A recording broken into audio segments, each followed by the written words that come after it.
Andrea Mitchell, I'd love to hear your thoughts on the legacy of Justice Ginsburg, but also now on the political battle that has ensued, given that her death has come just weeks before the election. She would have hated this battle.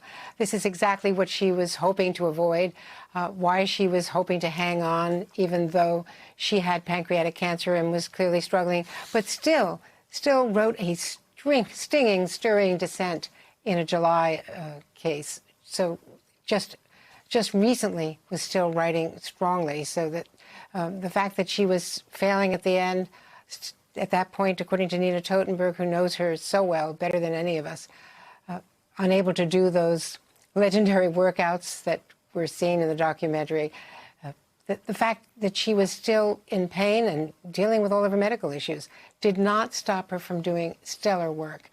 And she was the most disciplined, meticulous person. Her clerks all attest to that. We all saw that in her writing.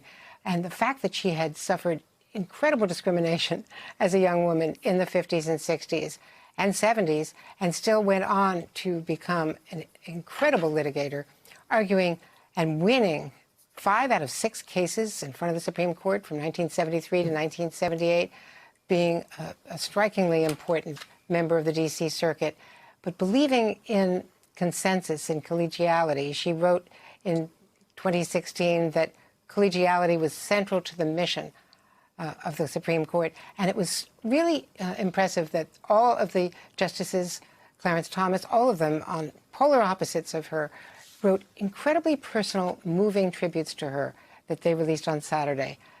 These were not pro forma. These were not written by clerks. These were intimate, detailed comments about what she meant to them, their spouses, their families, as colleagues. And so to the end of her life, she was celebrated among all of her colleagues for exactly the collegiality that the court has managed to maintain through all of the strife that we're all talking about now.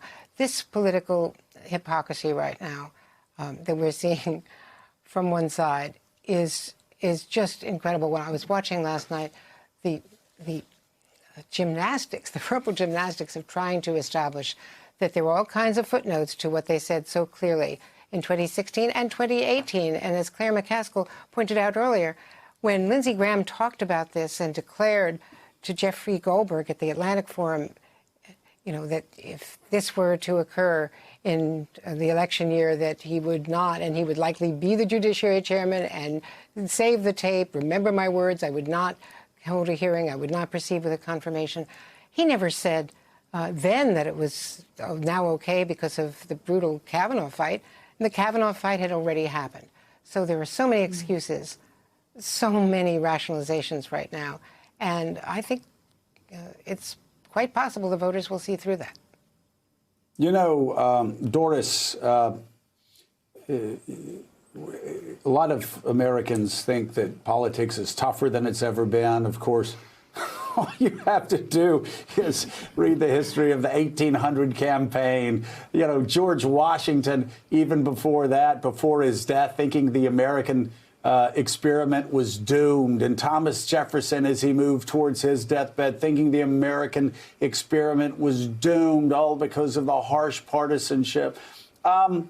We can get through all of this. That said, this country works best when you have people like Ruth Bader Ginsburg and Antonin Scalia working on polar opposites, fighting each other every day at work as hard as they can, writing blistering dissents against each other's opinions. And when it's over, like Reagan and O'Neill, being friends still. And I thought the op-ed in the Washington Post by Scalia's son was very moving to that point, and moving to say they were great friends, not because they somehow met in the middle on issues. They were great friends because they were great friends. They didn't let their views get in the way. They thought each other held an important role in this constitutional republic. You're absolutely right. I think each person with different views is part of a common American citizenry. And the best times we've had in the country are when you look at the outside movement, the civil rights movement in the 1960s, and it finds the levers of power inside with Lyndon Johnson, and they come together and a Voting Rights Act is passed, a Civil Rights Act is passed, because they feel a loyalty to their institution, the institution of the Senate and the country as a whole. You know, when my husband was in the last couple of years of his life, we were going through all of his boxes and taking out 300 boxes of files of material he had. And suddenly in one of these boxes popped out a picture of my husband as the president of the Law Review. And off on the right was this little face.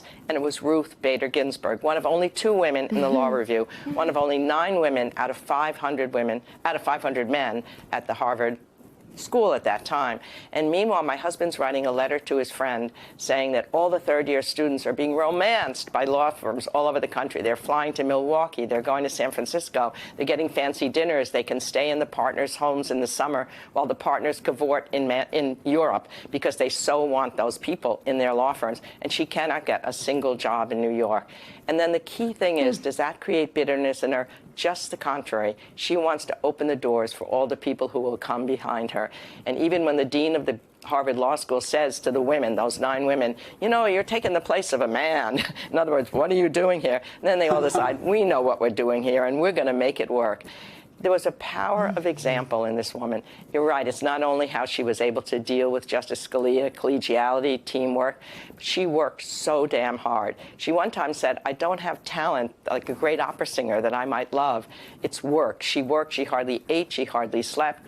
Teddy Roosevelt once said there are 2 kinds of success in the world. The first comes if somebody has a talent that no one else can emulate, maybe a great opera singer or a great dramatist or a great poet. But most people's success comes when they take their regular qualities and they expand them to an extraordinary degree through hard, sustained work.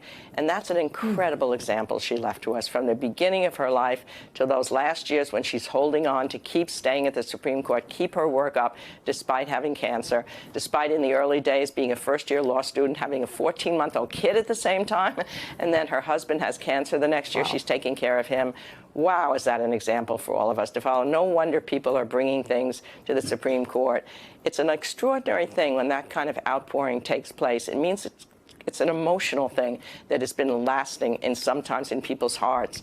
It's the same thing when FDR died. People wanted to be together. They felt lonely without him. So they gathered somewhere because they needed that sense of camaraderie.